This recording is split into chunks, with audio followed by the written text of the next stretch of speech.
चुन्नी, तुम शादी करना चाहती हो हम समझते हैं, पर तुम जिससे करना चाहती हो वो आखिर है कहाँ? आ गया। नहीं नहीं, वो तो जिंदा होंगे। ज्योतिष ने कहा था कि वो 110 साल तक जीवित रहेंगे। अब तुम लोग उन्हें मेरे पास लेकर आओ। मैं उनके गले में वरमाला डालना चाहती हूँ। अरे इतना आसान नहीं है। ये काम करने के लिए पहले पता करना पड़ेगा कि आखिर वो इंसान जिंदा है कि नहीं है, वो तुमसे शादी करने के लिए तैयार है कि नहीं, और फिर हमें ब्रह्मदैत्य से भी आज्ञा प्राप्त करनी होगी।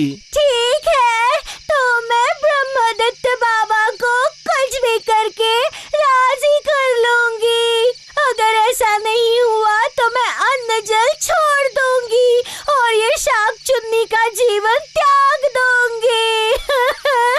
अरे शाक चुन्नी, ये रो रो के क्यों बवाल मचा रखा है? अरे उसे ढूंढेंगे कैसे? उसका घर कहाँ है? जानते हो, एक निश्चिंती नाम का गांव है और उसमें गोरगेल नाम का मोहल्ला है और वही मेरे।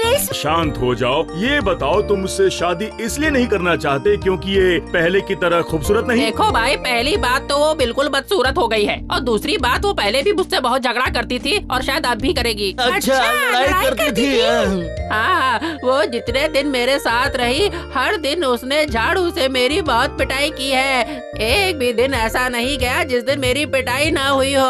पिछले 70 सालों से मैं पिटाई से बचा हुआ हूँ, लेकिन अब लगता है फिर से पिटाई होने का टाइम आ गया है। आप चाहते हैं कि मैं फिर से पिटूं? वाह वाह गोवर्धन, क्या कथा सुनाई है तुमने। जब वो तुम्हें मार रही थी तो तुमने उसे उसका जवाब क्यों नहीं दिया? देना तो चाहिए था ना। अरे मैं असली मर्द हूँ, मैं औरतों पर हाथ नहीं उठाता। पर ये बात अलग है कि एक बार मुझे बहुत गुस्सा आ गया था तो मैंने उसके बाल पकड़ के जोर से खींच लिए थे। फिर जो पिटाई हुई है। फिर क्या हुआ? अरे दरवाजे पर चौकीदार आ गया था, उसने मुझे देख लिया कि मैंने हाथ उठाया है। 3 दिन तक हवालात में बंद रहा, तब जाके मुझे अकल आई। अरे ठीक है, मैं उसे समझा दूंगा कि वो तुम्हें कभी ना मारे। अरे बाबा, अब तो मान जाओ, कर लो ना शादी उसके साथ। कभी नहीं। मैं सर कटा सकता हूँ लेकिन सर झुका सकता नहीं। मैं अपने बैचलरहुड पर आंच नहीं आने दूंगा। बिल्कुल शादी नहीं करूँगा। अगर तुमने ना की तो हम तुम्हें डराएंगे। हम सब मिलके तुम्हें ऊपर उठा के नीचे छोड़ देंगे। देखो यार, तुम लोगों से मुझे डर तो बिल्कुल लग नहीं रहा है और तुम लोगों ने मुझे मार भी दिया तो मैं एक ही बार मरूंगा और मुझसे जो एक बार गलती हुई थी मैं वो दोबारा नहीं करने वाला। अरे नाना, डर दिखाने से काम नहीं बन रहा, इससे प्यार से काम लेना होगा।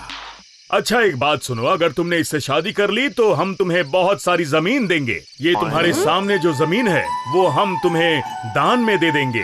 मंजूर है? देखो इतनी बड़ी जमीन है, इसमें तुम क्रिकेट और फुटबॉल दोनों खेल सकते हो और उसके बाद हंसी खुशी अपना बाकी का जीवन इसके साथ गुजार सकते हो। इसके बाद भी अगर हम लोगों की बात नहीं मानी तो इस जिंदगी के बाकी दिन इस मैदान में ही गुजारने होंगे तुम्हें।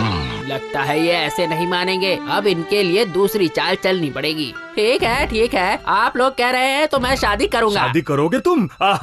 ओहो, कितने ठीक है, आज का दिन देख लेते हैं। अगर वो आज भी नहीं आए तो कल हम